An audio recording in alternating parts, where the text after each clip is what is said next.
A continuación vamos a ver en detalle cómo funciona el algoritmo de Naive-Bayes. Este es un método de clasificación probabilístico que está basado en el teorema de Bayes. Se suele utilizar para lo que es la clasificación de texto, en particular para el análisis de sentimiento. También se lo utiliza para determinar la autoría de un texto, es decir, dado un determinado texto, determinar quién es el autor dentro de una lista de autores. Y también se lo utiliza, como en el caso del ejemplo que vamos a estar trabajando nosotros en los próximos videos, para determinar si un correo electrónico es spam o no. Recordando el teorema de Bayes, consiste en que la probabilidad condicional de A dado B es igual a la probabilidad de B dado A por la probabilidad de A dividido la probabilidad de B. Se dice que este algoritmo es naive, que quiere decir ingenuo en castellano, dado que asume que existe independencia estadística entre las variables. En el ejemplo que vamos a estar trabajando nosotros, las variables son las palabras que están dentro de cada uno de los correos electrónicos. Entonces, bueno, obviamente en este caso no se cumple esta independencia de las variables, dado que en el lenguaje existe una determinada estructura gramatical que hace que el orden de las palabras sí importe. Pero bueno, independientemente de que no se cumpla esta asunción de independencia estadística de variables, el algoritmo en la práctica funciona muy bien, performa bien, entonces es por esto que es muy utilizado para la clasificación de texto. El algoritmo trabaja con esta idea de que hay una bolsa de palabras en donde no importa el orden, simplemente se toman esas palabras aleatoriamente sin importar en qué ubicación se encuentren. Yendo ya a cómo funciona el algoritmo en detalle, vamos a empezar trabajando con ver cuál es la probabilidad de encontrar una palabra, dado que un correo electrónico es spam o no spam. Entonces, en primera medida, lo que vamos a hacer es contar la frecuencia de palabras que ocurren en un correo que no es spam. Entonces, bueno, por ejemplo, tenemos la siguiente tabla donde se encuentran las palabras compañía, reporte, dinero, información, y están distribuidas en correos que son no spam y en correos que son spam. Los números que están en cada una de las celdas es la cantidad de veces que aparece cada una de esas palabras en los correos, ya sean no spam o spam. Y lo que vamos a estar haciendo es ver cuál es la probabilidad de que exista cada una de estas palabras, primero dado que el correo no es spam. Entonces simplemente lo que hacemos es dividir la cantidad de veces que aparece la palabra compañía sobre el total de palabras que tenemos en los correos que no son spam, que es 41, es decir, 6 más 14 más 5 más 16 nos da 41, y esta probabilidad nos da 0,15. Hacemos lo mismo con el resto de las palabras y obtenemos estas primeras probabilidades.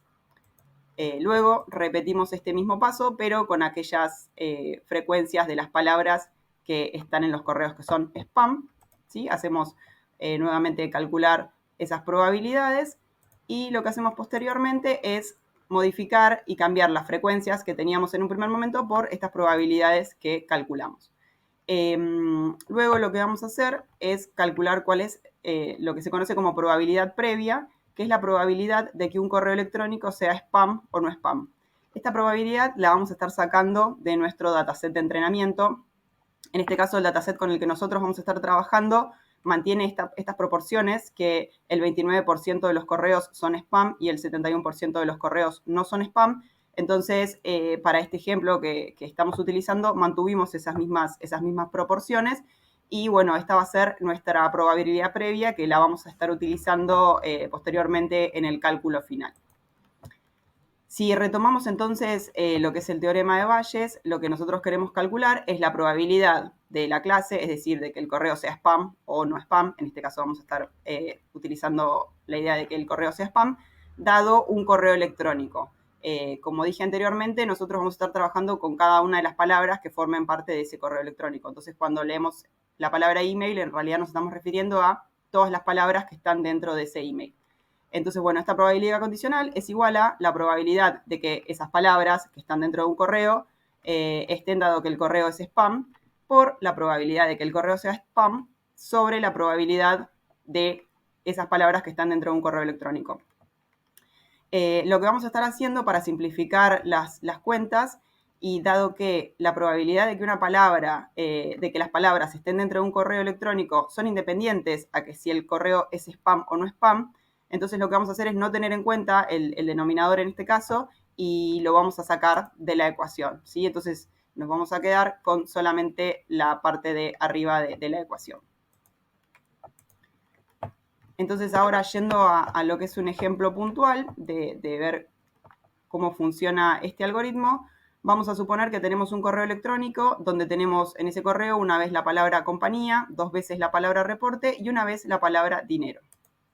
Volvemos a traer nuestra tabla con las probabilidades que habíamos calculado anteriormente y lo que vamos entonces a estar haciendo es calcular, como dije anteriormente, la probabilidad de que un correo sea no spam, dado que tenemos estas palabras, y esto es igual a la probabilidad de tener esas palabras, dado que el correo no es spam, por la probabilidad de que el correo sea no spam, que esta es la probabilidad a priori que mencionamos anteriormente. Entonces ahora simplemente lo que tenemos que hacer es reemplazar por las probabilidades que habíamos calculado anteriormente, teniendo en cuenta esta ecuación. Entonces, la probabilidad de que un correo electrónico sea no spam, dado que tenemos estas palabras, es decir, el email son la palabra compañía, 2 veces la palabra reporte y una vez la palabra dinero, las cuentas que tenemos que hacer es la probabilidad de que la palabra compañía esté por la probabilidad de que esté la palabra reporte 2 veces, por la probabilidad de que esté la palabra dinero, por el 0,71, que, como habíamos dicho anteriormente, era la probabilidad previa de que un correo electrónico sea no spam. Esta cuenta nos da 0,001477 y ahora hacemos lo mismo, pero para estas 4 palabras, pero pensando que el correo electrónico es spam. Entonces, en ese escenario estaríamos multiplicando 0,12, que es la probabilidad de que esté compañía dado que es spam, por 0,6, por 0,6, 2 veces la palabra reporte, por 0,59, que es la palabra dinero, por 0,29, que es la probabilidad previa de que el correo electrónico sea spam. Esto nos da 0,000073. Entonces, si comparamos las dos probabilidades, vemos que la probabilidad de que el correo electrónico sea no spam es mayor que la probabilidad de que el correo sea spam. Entonces, en este caso, en este escenario, el algoritmo estaría clasificando este correo electrónico como no spam. Hay un tema más que es importante mencionar, que es la corrección de Laplace. Y esto ocurre cuando tenemos un caso donde hay una palabra que aparece en nuestro dataset de testeo, pero no aparece en nuestro dataset de entrenamiento. Entonces, por ejemplo, podemos pensar el caso en el que la palabra compañía no aparezca en nuestro dataset de entrenamiento, entonces la frecuencia de aparición de esa palabra va a ser 0. La probabilidad de que esa palabra esté en un correo electrónico, obviamente, también va a ser 0. Y esto lo que va a hacer es que cuando nosotros hagamos el cálculo del producto de las probabilidades, como la probabilidad de que esa palabra esté en un correo electrónico que no sea spam es 0, esto nos va a estar anulando, ¿sí?, lo que es la probabilidad de que esa palabra esté en un correo electrónico que sea no spam, o al revés, decir que nos va a estar anulando la probabilidad de que el correo sea spam, dado que existen esas palabras. Si lo calculamos con spam, como esa palabra sí aparece dentro del dataset de entrenamiento en los mails que son spam, entonces acá el producto de las probabilidades sí nos va a estar dando una probabilidad. Entonces, en este escenario, el algoritmo estaría determinando que este correo electrónico es spam, dado que obviamente la probabilidad es mayor que no spam, que sería 0. Para poder corregir esta situación, lo que se suele realizar es sumar una unidad a lo que es la frecuencia de aparición de palabras. En realidad, el número que se le agrega puede ser cualquiera, en general se suele utilizar 1. Entonces, si recordamos nuestra tabla de frecuencias, lo que podemos hacer es sumar una unidad a cada una de las palabras. Obviamente que esto se realiza tanto en los correos que son no spam como en los correos que son spam, ¿sí? Y bueno, luego volvemos a calcular lo que son las probabilidades. Y ahora, si realizamos la cuenta del producto de las probabilidades por la posibilidad de que el correo sea no spam, vemos que obviamente al no tener el 0, esto nos va a estar dando una probabilidad positiva.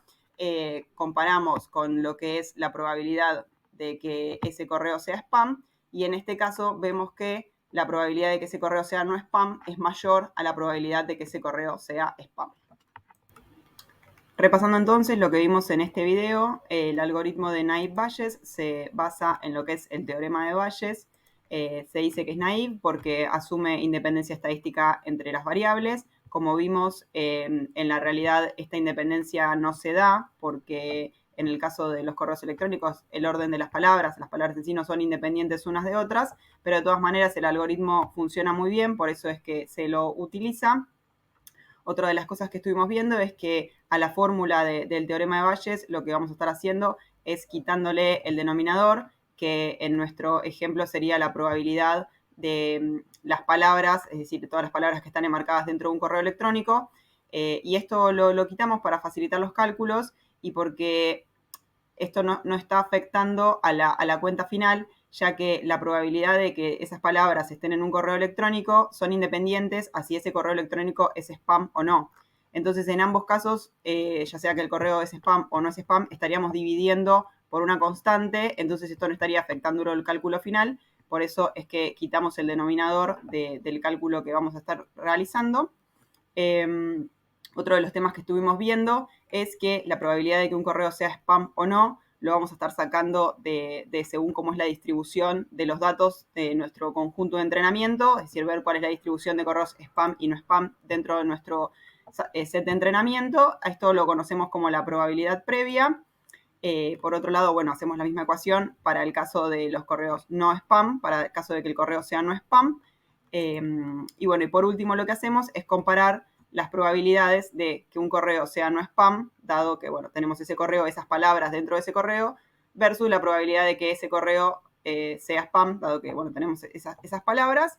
Y por último lo que vimos fue la corrección de Laplace, que esto se utiliza para evitar tener el problema de que tengamos una palabra en nuestro dataset de testeo que no esté incluida en el dataset de entrenamiento, y esto lo que estaría haciendo es llevarnos a una probabilidad nula en una de las categorías. Entonces, para salvar este inconveniente, lo que se hace es agregar una unidad a cada una de las variables cuando hacemos la tabla de frecuencias.